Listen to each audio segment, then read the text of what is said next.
As I said in the introduction, if Jesus did not rise from the dead, then Christianity is a lie and a false religion. But unlike most miracle claims, Christians claim they are good historical evidence for resurrection. So where is this evidence?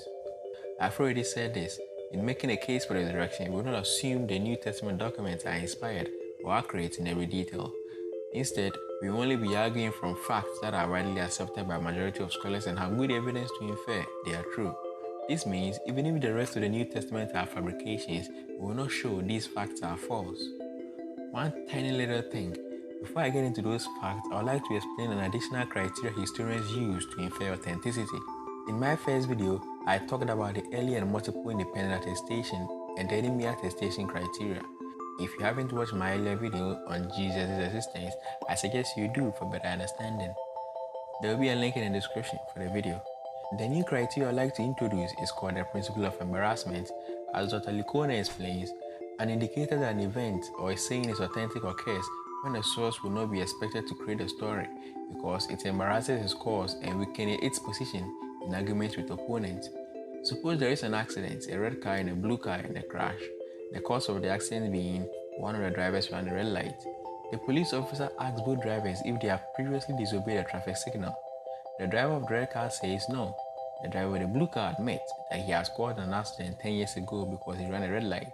The detective may tend to believe the entire testimony of the driver of the blue car over that of the red car because he willingly shared information, although it would tend to embarrass or could be used against him. He appears to be attempting to tell the truth. That's basically how historians use this criterion. Now diving into the facts. First, there are two underlying facts surrounding Jesus' death. Jesus died by crucifixion just outside of Jerusalem. Skeptical scholar John Dominic Crossan says, Jesus' death by crucifixion under Pontius Pilate is as sure as anything historical can ever be. Skeptical scholar E.P. Sanders says, Jesus' crucifixion is one of the most indisputable facts about Jesus' life. Atheist scholar Bart Ehrman says, one of the most certain facts of history is that Jesus was crucified on orders of the Roman prefect of Judea, Pontius Pilate. Why do almost scholars accept this to be a fact about Jesus? Because it is independently attested in multiple sources, ranging from Christian to pagan sources and even enemy sources. So there's no question for historians whether or not Jesus died by crucifixion. Well, what about the Quran? Allah and his counterpart Muhammad says Jesus wasn't crucified. No serious New Testament historian takes the Quran seriously. I mean, why in the name of common sense should historians choose a source that came 600 years after the event they are describing over a source that is almost contemporary? It doesn't make any sense to me. Let me know what you think in the comment section. Second fact, it is widely agreed that Jesus was buried in a nearby tomb.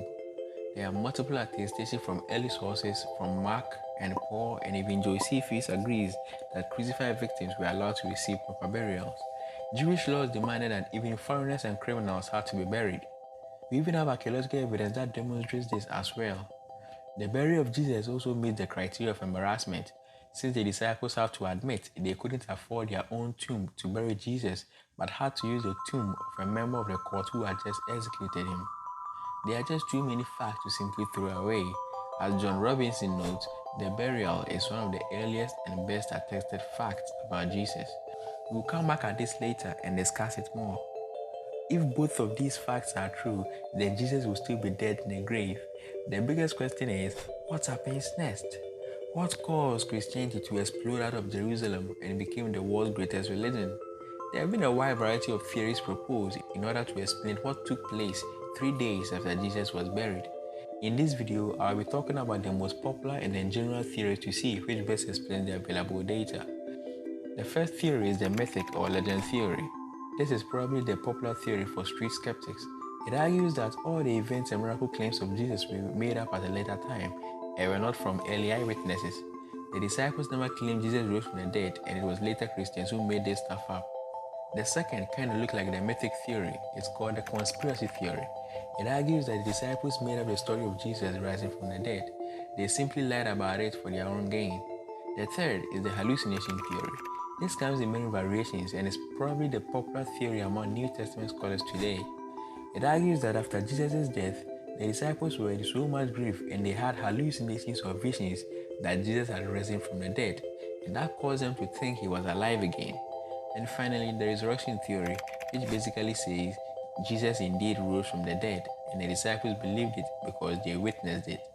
So we are going to go through a couple of facts which are backed by evidence and scholarship and see if any of these theories can fully explain the data. The first data will be something that is accepted by almost all scholars, and that is, after Jesus died, his disciples said he appeared to them alive. There isn't a lot of doubt among scholars that the disciples believed this had happened. Atheist German historian LDIM says, it may be taken as historically certain that Peter and the disciples had experiences after Jesus' death, in which Jesus appeared to them as the risen Christ. But Ehrman says, we can say with complete certainty that some of his disciples at some later time insisted that he soon appeared to them, convincing them that he had been raised from the dead. The agnostic New Testament scholar E.P. Sanders says that Jesus' followers and later Paul had resurrection experiences, in my judgment, a fact. What the reality was that gave rise to these experiences, I do not know. But why? Why do most scholars agree that this particular report is a fact? The reason for this is because it has multiple attestations in various sources. Plus, there is no sensible way to explain the rise of Christianity if this didn't happen. Something had to happen which compelled the disciples to begin the world's largest religion. Well, people claim they see all sorts of things. Why should we take the claims of the disciples seriously? As I said earlier, if I had already established that the New Testament is reliable and early, this wouldn't be much of a problem. Putting that aside, at least we should evaluate when eyewitness testimony is unreliable. An eyewitness testimony is unreliable when a victim is involved in an event that happened quickly or over a few seconds. When an event happens very quickly or over a few seconds, it is hard to retain memory of that event. When people go out looking for whatever they want to find, they sometimes fool themselves thinking they have found it. Or when the participants are all strangers like a bank robbery, it is hard to retain memory when we are around unfamiliar people. And last, it is hard to retain memory if there is a weapon involved, for the simple reason being, everyone is focused on the weapon. However, if we examine the resurrection reports, none of this seemed to be a factor. There was certainly no weapon involved, and certainly not with strangers. The disciples were familiar with each other, and the disciples weren't expecting Jesus to rise from the dead. All the accounts embarrassingly report that they misunderstood scriptures and what Jesus had claimed, and they didn't expect him to come back from the dead. And the report seems to not have happened quickly but over a period of time, where Jesus will converse with them or give them instructions. Even if you could write off the Gospels and Acts as later myths, we still have preserved for us earlier creeds and oral sermons, which report these as well. So the reports from the disciples aren't in a situation where their testimony will be deemed unreliable. As E.P. Sanders admits, they definitely have to experience something, which isn't really going well for the conspiracy theorists which say the disciples just made this up. What if these accounts were just made up at a later date, as the mythic theorists will object? This seems to be rejected by most scholars since Paul preserved for us an earlier creed in 1 Corinthians 15, which is a list of witnesses that Jesus was said to have appeared to. They include Peter, the rest of the disciples, a group of 500, James, and all the apostles. Most scholars believe this list of witnesses in the creed goes back within 3 years of Pentecost. The reason scholars think this is a creed is because it is formed in a mnemonic structure with parallelism, and it was something that is easy to learn and memorize, so it will be very useful in catechists and new Christians. Paul says to the Corinthian church, I delivered to you what I also received. This is a rabbinic statement of a teacher passing on something to his students that he has taught. So it had to come from the disciples very early on before they can teach it to Paul for Paul to teach it to the Corinthian church. The creed also called Peter Cephas. Cephas was an earlier name for him, only later on he was called Peter. As Fuller points out, it is almost universally agreed today that Paul here is citing tradition. Gerard O. Collins says he doesn't know of any New Testament scholar that date this creed after the mid-40s. So all the evidence suggests that there is a very early creed, and this means the reports of the appearances are early also, so they couldn't have been made up at a later date. So that rules out the mythic theory. What about the hallucination theory? The problem is the appearances happened in group settings, even in the early creed, and group hallucinations are exceptionally rare. In a private email to Dr. Licona, psychologist Dr. Gary Sipsey says, I have surveyed the professional literature.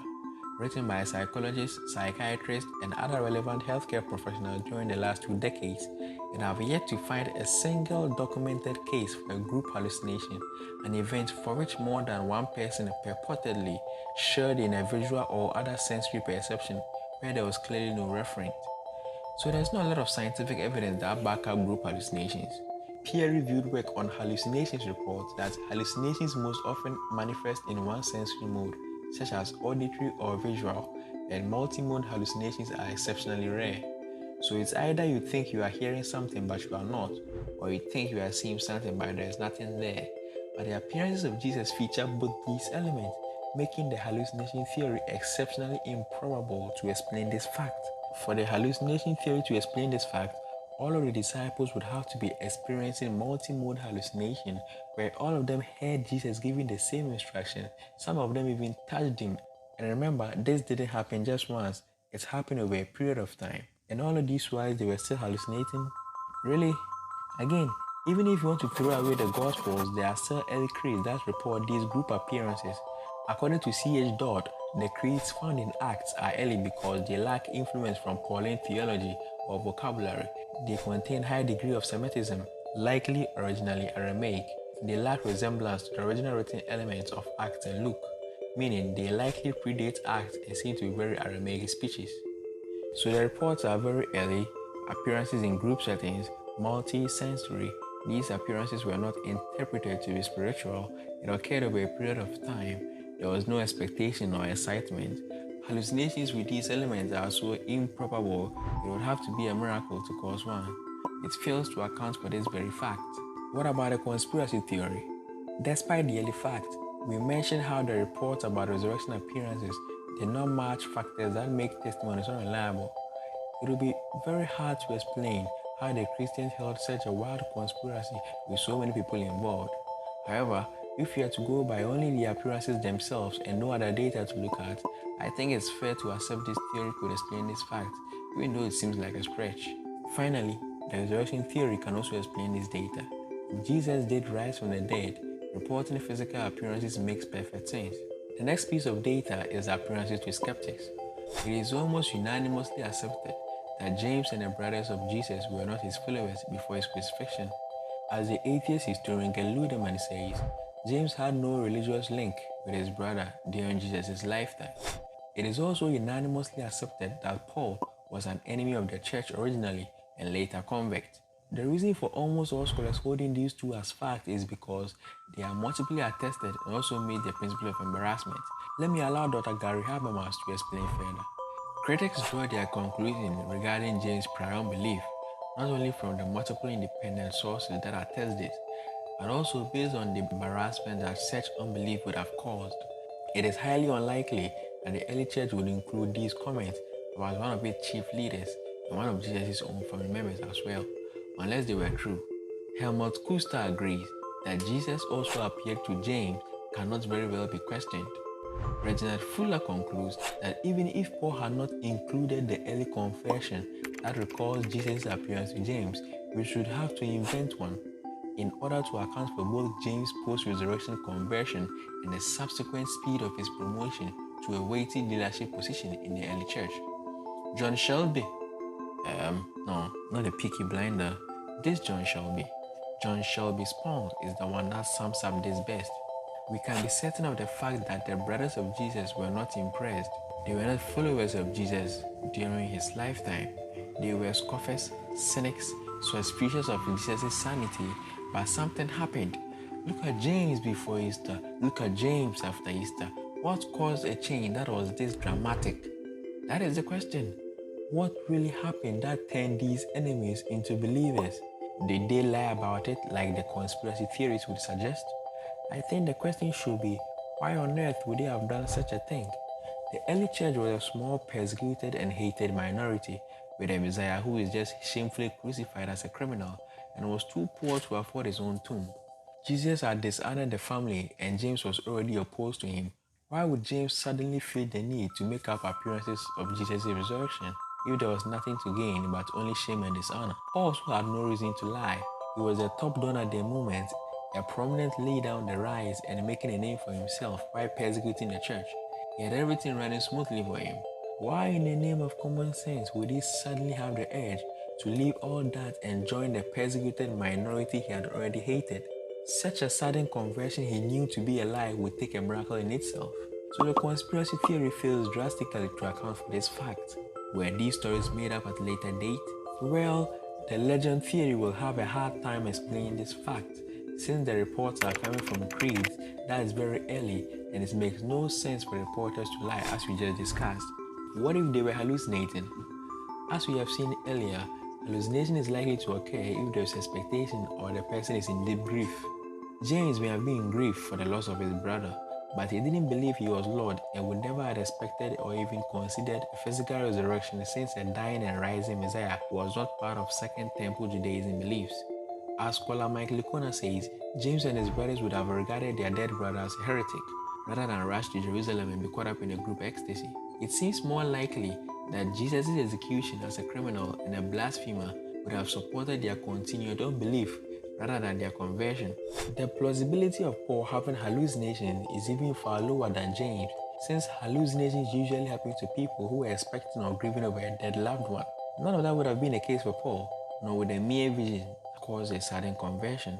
The early church knew what visions were, and if Paul simply had a dream, we'd have called it a dream and move on. Hallucinations will be very improbable as the cause of Paul's sudden conversion. However, the Christian theory can easily explain the conversion and appearances to skeptics. If Jesus really did rise and appear to them, that would be enough to cause their miraculous conversion. We have gone through the facts surrounding the appearances.